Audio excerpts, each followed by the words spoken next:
Salut les rockers, hard rockers, métalleux et tous ceux qui aiment la musique. Oui, nous allons enfin parler d'un groupe qui m'a été maintes fois demandé. Metallica. Vous vouliez les 4 cavaliers de l'Apocalypse, eh bien vous les avez coupés. Genre, les 4 quoi? Les 4 cavaliers de l'Apocalypse. On les surnomme comme ça, bordel. D'accord? Déjà parce qu'ils sont 4, et en plus ça fait référence à l'une de leurs chansons, The Four Horsemen. Franchement, écoute-les, tu vas voir que c'est vraiment l'Apocalypse. Ok.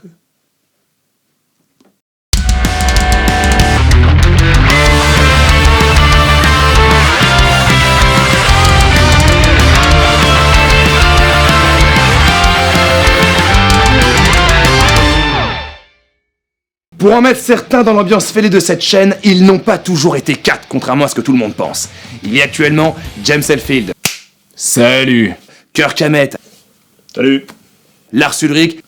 Salut. Et Robert Trujillo. De son vrai nom, attendez 2 secondes. Roberto Agustin Miguel, Santiago Samuel Pérez de la Santa Conception, Trujillo, Veracruz, Batista. Mais le groupe a également compté John Marshall, Lloyd Grant, Ron McGovney, Cliff Burton, Jason Newsted, Bob Rock. Bon Jean-Michel, t'as quelque chose à rajouter? Bah évidemment, Ivan, j'ai des trucs à rajouter. Tout le monde sait qu'un groupe américain, le line-up il change tout le temps. Genre, y'a un mec du groupe, il sort, il re-rentre, ça repart, ça s'en va, quoi. C'est n'importe quoi. Si, t'as oublié de dire que Cliff Burton, là, le bassiste, il est mort, plat, écrasé par un bus, tu vois. Ça change des mecs qui se noient dans leur vomi. Les Four Horsemen ont rythmé ma vie de métalleux, comme tous ceux qui me regardent d'ailleurs. Et c'est tout à fait normal. Parce que Metallica, bah c'est pas un simple groupe qu'on aime ou qu'on déteste. C'est une saga longue de 40 ans. 40 ans, bordel. C'est 40 fois la carrière de Tribal King, hein. Tribal King? C'est un super nom ça, c'est quoi leur tube? C'est pas ouf, franchement. Je veux que tout le monde bouge ses fesses, façon sexe. Les 2 têtes pensantes du groupe sont Lars Ulrich et James Hetfield. Et d'ailleurs, fun fact, ils sont nés tous les deux en 1963. Coïncidence? Bah oui, c'est une coïncidence. Ah bien sûr. Ah, il est con, je pense. Bah oui. Ah, il est con. Tocard. Ouais. À l'âge de 10 ans, Lars accompagne son père, tennisman professionnel, à un concert de Deep Purple. Et à ce moment-là, bah, ce petit bonhomme devient un véritable rocker. Mais pour qu'il progresse au tennis, sa famille émigre aux États-Unis en 1979 à Newport Beach, afin que lui aussi devienne un tennisman professionnel. Mais rien ne lui enlève sa passion pour le métal. À Los Angeles, un certain Brian Slagel vient de monter son propre label, Metal Blade Records. Il envisage de publier une compilation et propose à Lars d'y figurer, à la seule condition que ce dernier lui propose un groupe. Le jeune batteur contacte alors un certain James Hetfield qu'il a rencontré dans le passé et lui propose de se lancer avec lui dans l'aventure. Ils recrutèrent en même temps le guitariste Lloyd Grant et vont finaliser la chanson Hit the Light qui figurera justement sur cette fameuse compilation. Qui dit compilation encore aujourd'hui, quoi? Bah je sais pas, on peut te poser une question, genre en mode, mec, t'as écouté la dernière compilation du label Le Metal, c'est génial? Si tu veux, je te grave le CD, le petit CD-ROM interactif. Parallèlement, Ron Quintina, un ami de Lars, est en train de créer son propre fanzine sur le métal florissant. Il cherche un nom et demande conseil au batteur. Quelques idées retiennent l'intention de Lars d'ailleurs, mais il va demander à Ron de conserver Metalmania plutôt que Metallica. Et oui, parce qu'en fait, Lars va subtiliser ce nom pour pouvoir appeler son groupe Metallica. Vous vous rendez compte qu'on aurait pu s'appeler Metalmania? Putain, c'est un nom de merde. Ouais. Mais de merde. Ouais. Parce que pour les Beatles, t'avais la Beatlesmania, et alors pour nous, t'as la Metalmania Mania. Metal Mania Mania. Un autre Ron McGovney, pote de James Hetfield, va rejoindre Metallica en 1980 au poste de bassiste. Le groupe ainsi formé peut être présenté à Brian Slagel qui va retenir Hit the Light pour la fameuse compilation. En 1982, Dave Mustaine va rejoindre Metallica après audition en tant que guitariste. Mais cependant, James Hetfield va virer Lloyd Grant, reprendre la guitare et rester également au chant. T'es resté au chant parce qu'il y avait des promotions chez Auchan. Mais tais-toi, au chant. Ou alors t'es resté au champ parce que t'étais dans un champ sur un tracteur, parce que t'es un gilet jaune, un paysan quoi. Ta gueule! Lars veut changer de bassiste et harcèle Cliff Burton, qui finit par céder à sa demande. Mais le bassiste pose ses conditions. Le groupe doit quitter LA, une ville qu'il considère comme une ville de poseurs, pour le rejoindre, lui, à San Francisco. Le groupe accepte, il déménage. Et donc à ce moment-là, Cliff Burton devient le bassiste de Metallica. Le style de Burton dénote complètement avec ce qu'on trouve à LA. Non mais déjà, le gars adore la musique classique et il adore les groupes punk comme les Misfits. Il adore la littérature de Lovecraft et les films d'horreur, et en plus, il porte des pattes d'elfe. C'est le bassiste d'un groupe de heavy metal, et il porte des pattes d'elfe. Des pattes d'éléphant, il a vraiment un style de merde ce Cliff Burton. Calme-toi, hein, c'est quand même le mec qui porte un kill qui dit ça. Et un maillot de foot. C'est tellement beauf, mec. C'est tellement beau, je suis sûr que t'aimes Bigard là. Le 9 avril 1983 est un jour triste pour tous les fans de Dave Mustaine. Oui, parce que James, Lars et Cliff décident de le virer. Ils appellent donc le guitariste d'Exodus, Kirk Hammett, afin qu'il les rejoigne. Ce qu'il fait. Ah bah enfin on parle de moi. Quand même, putain, autant d'attentes pour moi. Voici donc le vrai premier line-up de Metallica, ces 4 gaillards. Oui, parce que je sais que Dave Mustaine a écrit pour Metallica, mais sincèrement, j'en ai rien à battre de Dave Mustaine. Je veux dire, qui aime Dave Mustaine? Qui aime Megadeth? Pardon? Tu pourrais répéter? Je crois que j'ai pas bien entendu. Comme pour l'épisode sur les Ramones, j'ai choisi 2 chansons peu connues et je terminerai par un hit, mais qui va sans doute vous surprendre. No Life Till Liver. Bon, j'ai un accent de merde. No Life Till Liver est la première démo de Metallica sortie en 1982. C'était une cassette enregistrée live dans un garage. Le son y est crade, mais en même temps complètement vivant. Les titres seront ensuite publiés sur Kill Them All, réadaptés après les départs de Dave Mustaine et de Ron McGovney. Kill Them All deviendra une pierre angulaire du heavy/thrash metal. Brutal de bout en bout, Metallica propose une musique radicalement différente de ce que les jeunes américains sont habitués. Déjà au niveau de leur apparence, 4 jeunes avec des jeans troués, des perfectos dégueulasses. Et au niveau de leur musique, rapide, sans concession, brutale, violente. Metallica propose les bases d'un genre nouveau. Oui, le temps du glam est révolu et celui du trash est arrivé. Pardon ? Une seconde, Ivan, laisse-moi te rappeler que c'est les Guns N' Roses qui ont défoncé le glam et pas les autres, parce qu'on avait un style de glamour, mais en même temps on avait un son à rock. Calme-toi. Ouais, calme-toi mec. De toute façon, Metallica, ils sont beaucoup plus punk, tu vois. D'ailleurs, en 96, sur MTV, ils avaient fait un truc punk aussi. Mais je vais vous laisser Jean-Michel Metal vous le raconter, là. Punk.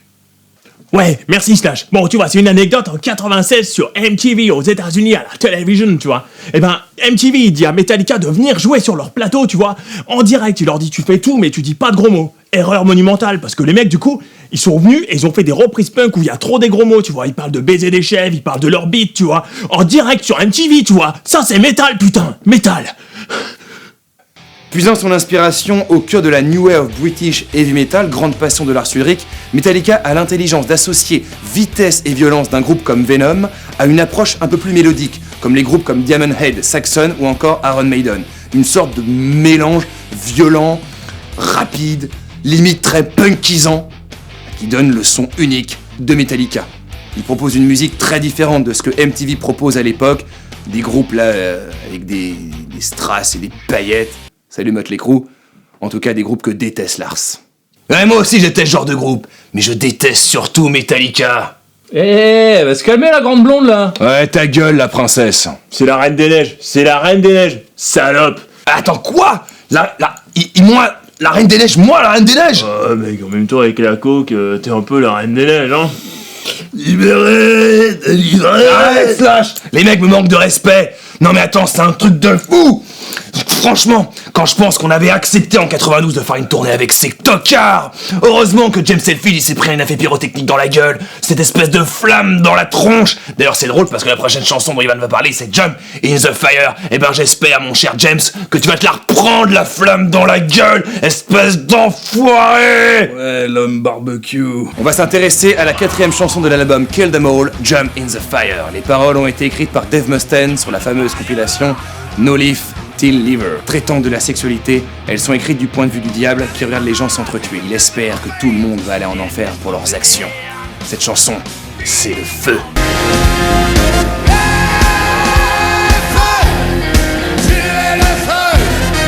Oui, parce qu'en fait, il jump in the fire, il saute dans le feu. Non mais écoutez-moi la ligne de basse, écoutez-moi ce riff, mais tu ne peux que hang-banger dessus, c'est un truc de dingue.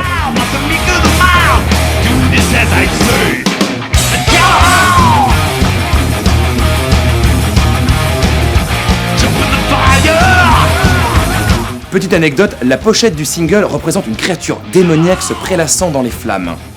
Cette œuvre copie la couverture du roman de Graham Masterton de 1978, The Devil of D-Days, peint par Les Edwards. J'espère que vous n'avez pas oublié que je suis un véritable fêlé et que j'aime parler des albums qui ne sont pas appréciés. Je vais surtout mettre en avant Reload, même si je dois parler de son prédécesseur Load, car on associe souvent ces deux albums, un peu comme si c'était le diptyque du groupe. Metallica est devenu un groupe adulte et mature dans les années 90. En gros, ils sont passés chez le tailleur et le coiffeur. Coupé. Bah toi aussi t'es passé chez le coiffeur. T'es genre, coupé. Tes cheveux là ils ont fait, oh comme Drucker, salut mon pote. Alors, ils sont partis. Hélas, la nouvelle apparence trop branchée est un élément qui déplaît aux fans. Ils sont trop stylés, trop propres, beaucoup trop éloignés du trash. Et bien moi de mon côté, j'aime bien quand des artistes et des groupes nous surprennent. Vous savez, c'est pas comme les boss d'Australie là, Airborne. Je les aime bien Airborne, hein, oui j'aime bien. Mais ils nous surprennent jamais. Toujours torse nu, Joël O'Keefe, hein, le jean avec le trou au niveau de son genou, c'est toujours la même chose, et c'est chiant, putain! Non mais il est vraiment obligé de défoncer un groupe qui a rien demandé, là, comme ça? Ouais, là, il manque vraiment d'objectivité, là. Les mecs, vous avez déjà écouté Coldplay? Genre, c'est de la lecture de froid, Coldplay quoi. C'est aucune émotion, rien, de la merde, vraiment de la merde. Et la musique dans tout ça, vous me direz, eh bien Metallica nous offre les deux meilleurs albums des années 90. Oui, je l'ai dit, mais bien sûr, j'assume pleinement ça. C'est les deux meilleurs albums des années 90, tu vas faire quoi? Hein, derrière ton écran d'ordinateur, petit con, va. Enfin, les deux meilleurs albums. Si on enlève les deux Use Your Illusion des Guns, bien évidemment, faut pas déconner, hein, Axel? Tu sais que je t'aime. En tout cas, moi j'hallucine quand je vois le nombre de taules qui se prennent par les critiques. Alors ok, il y aura toujours des gens pour dire que Metallica c'était mieux avant. Ah bah oui, avant ils faisaient du trash, et maintenant ils font plus du trash. Ferme ta gueule. Mais est-ce vraiment un argument? Je vous invite à écouter ces deux albums sans idées préconçues, s'il vous plaît. Vous avez entre les mains un double album incroyablement inspiré. Metallica franchit une étape dans sa carrière et prouve que l'ouverture d'esprit a toujours été un excellent terrain de jeu. D'accord ? Oui, l'ouverture d'esprit, il faut en avoir. Parce que c'est dommage que l'histoire ne retienne de ces deux albums qu'un immense gâchis. C'est beau ce qu'il dit sur nous. Ouais, ça me rappelle quand on était jeunes et innocents. Regarde, c'est une photo de moi quand j'étais tout petit, que je faisais du piano. Mec, mais en fait t'es le sosie de Seb Lafrite. C'est un truc de ouf. Mais putain, carrément. Tu sais, le youtubeur.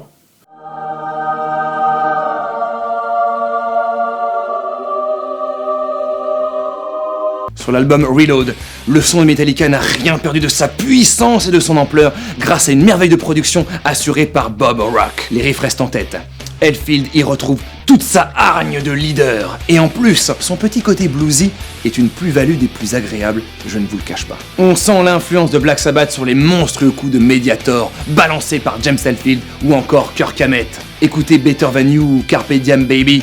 Je veux dire, ça se ressent, ces chansons sont tellement lugubres. Et vous savez, j'aime bien dire lugubre quand je parle de Black Sabbath. Au départ, je voulais vous parler de Wasting My Head ou encore de At My Beach sur Load. Oui, je sais, j'ai un accent anglais pourri, aucun commentaire ne sera autorisé. Mais finalement, mon choix s'est porté sur Prince Charming sur Reload. Ça a été mon coup de cœur. La première fois que je l'ai écouté, j'ai headbangé, et j'ai headbangé, et j'ai headbangé, tant que je l'écoutais en boucle, et en boucle, et encore en boucle.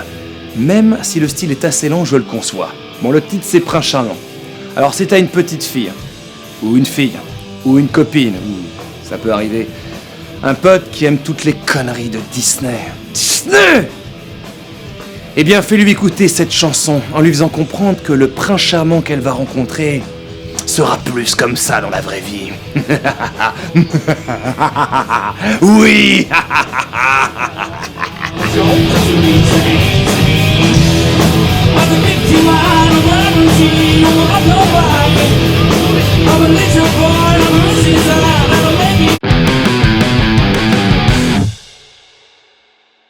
Il est parfois bon de casser la routine et de surprendre son public, oui, je l'ai déjà dit plein de fois. C'est pour ça que j'ai choisi leur album symphonique qui s'appelle Symphony and Metallica. Cela se traduit par une nouvelle collaboration avec le chef d'orchestre Michael Cannon. En gros, Metallica va donner 2 concerts avec ce fameux chef d'orchestre et l'orchestre symphonique de San Francisco. Oh, symphonique. Mec, on a jamais fait Symphonie. Chut, va pas lui foutre des idées à la con comme Mais ça. bien sûr, les mecs! 27 contrebasses, 17 altos, 36 triangles, des dauphins et 12 chefs d'orchestre. North Korean Democracy Dictature Donald Trump sera le plus grand album des Guns N' Roses. Je vais chercher une grosse pute! La relecture symphonique des morceaux de Metallica emballe le public, et cela se traduit par la sortie d'un double album live qui va s'appeler tout simplement SNM, Symphony and Metallica, et d'ailleurs les puristes vont remarquer que le M représente le logo d'origine du groupe. Ce live est d'une richesse musicale et d'une émotion tellement intense que lorsque l'on écoute les versions originales, elles ont un côté un petit peu fade. Franchement, si vous l'avez écouté cet album, vous savez de quoi je parle. Seul petit bémol, l'absence de The Unforgiven, qui aurait été parfaite dans la setlist. Mais bon, c'est un tout petit reproche, parce que ces 2 heures, mais sont grandioses, mais... C'est donc un album live, sauf qu'il y a une surprise dans la setlist. En effet, ceux qui étaient présents ont eu le privilège d'écouter un tout nouveau morceau, No Leaf Clover.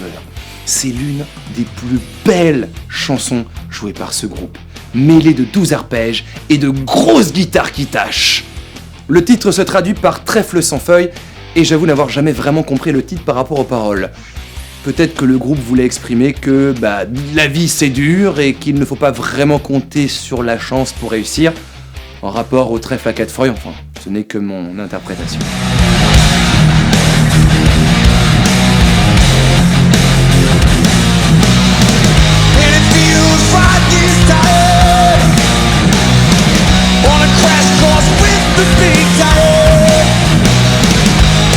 Metallica a sorti 10 albums, tous de très bonne facture, qu'il faut écouter en long, en large et en travers. Sauf Lulu, celui avec Lou Reed. Je l'ai écouté, et vraiment je l'aime pas cet album. C'était vraiment pas bon, je trouve. Ah mais c'est vraiment de la merde. T'inquiète, hein. Metallica est devenu un groupe à part entière, rentré dans les chaumières et est devenu une véritable institution américaine, comme Bon Jovi, Aerosmith, Bruce Springsteen ou encore les Guns N' Roses. Metallica est un monstre en pleine forme, qui revient, malgré les épreuves, toujours plus fort.